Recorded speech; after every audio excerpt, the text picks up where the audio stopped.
Hello everybody, I am from Investor Informatics and are here to give you some ideas about how we will pan out from this global economic crisis. Please do subscribe and click the bell icon to get the notifications. Since the advent of the COVID-19 in China in 2019 in late December, we were unaware of the situation that where did and how much the pandemic is going to affect in the longer term, but the focus have really shifted from China to Europe to United States.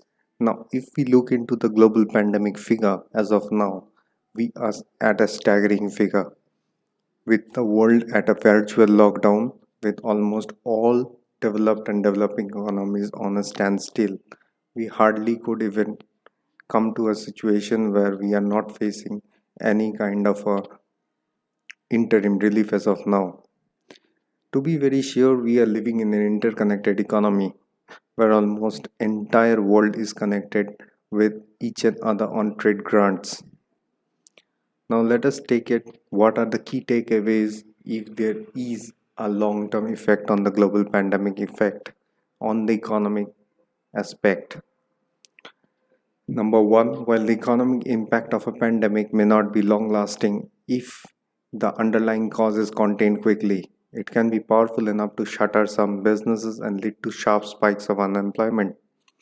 Number two, the biggest pandemic in modern history was the Spanish flu of 1819, during which many service-based businesses suffered double-digit losses.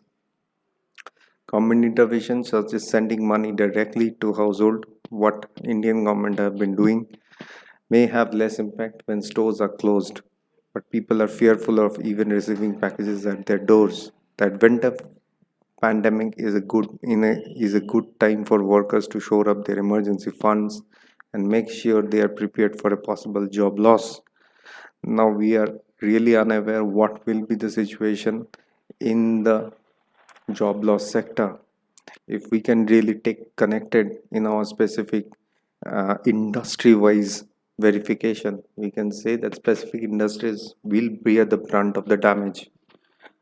The most brunt will be damaged will be suffered by shops and restaurants because they are going to be closed for a longer period of time.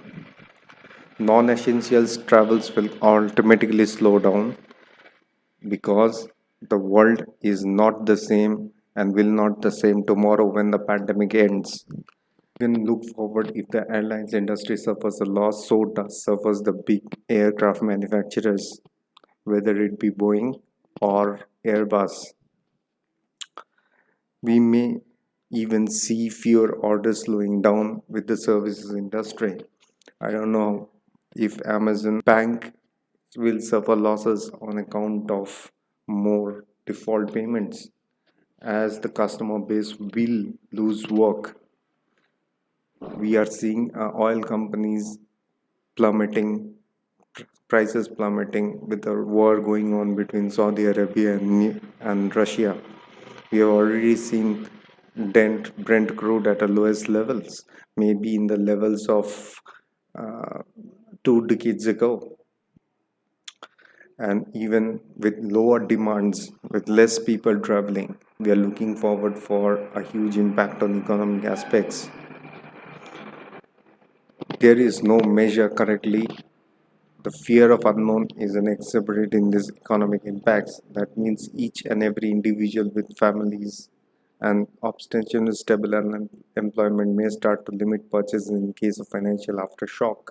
Because we need to remember that because this is a tsunami which has taken forward its epicenter changing, not very unique, because every pandemic is unique, which makes predicting the repercussion of any crisis more educated guesswork than science. More, there simply aren't many recent examples to compare with. If we compare the worst case estimates of something like the COVID-19, for example, if we take the H1N1 flu of 2009 was widespread but not as deadly. The CDC of United States estimates that 60 million cases in the US resulting in fewer than 13,000 deaths. That was in case of H1N1 flu. The closest comparison in modern times occurred more than a century ago, when the so-called Spanish flu caused by a different strain of H1N1 virus, ravaged the globe from 1918 to 1919. According to the CDC estimates, roughly 500 million people were taken ill with the disease, which ultimately took the lives of about 50 million worldwide. The Indian economy is looking forward for a shrink in GDP. The gross domestic product is going to shrink quite negative growth impact of minus 1.8%, which you can mean that our economy is going to get down.